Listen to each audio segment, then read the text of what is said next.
Chapter 2. The Use of Fire. I remember the first fire, though not the first flame. The flame was a stranger then, wild and sudden, born of sky rage and storm, cracking through the forest like a scream. We watched it from the shadows, huddled close, the scent of smoke sharp in our noses, our eyes wide and stinging.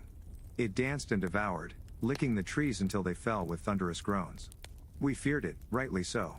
But somewhere, in that fear, a seed of wonder was planted.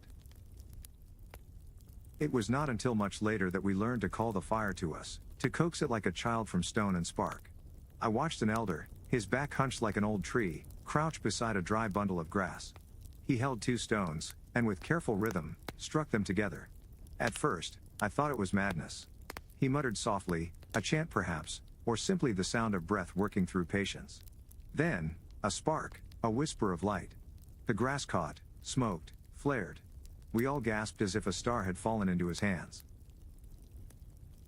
Fire became the heart of our lives from that day on. It began as a gift for warmth.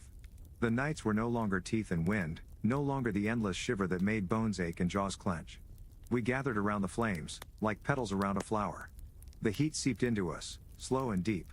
I would stretch my fingers toward it, palm open, the light flickering on my skin like sunlight through leaves. There was something soothing about the crackle and hiss, the slow turning of embers.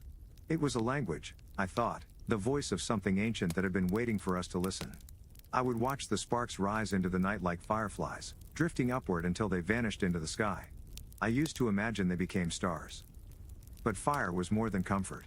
It was safety. The beasts that once crept close, eyes glinting in the dark, breath loud and hungry, now kept their distance. The fire drew a circle around us, a wall of light and scent that even the bravest predators would not cross. It made the night feel smaller, less endless. It carved out a space where we could laugh, sleep, dream. We learned to feed it. Dry twigs, curled bark, leaves crisp with age, these became its food. And we learned its moods. If we starved it, it sulked and died.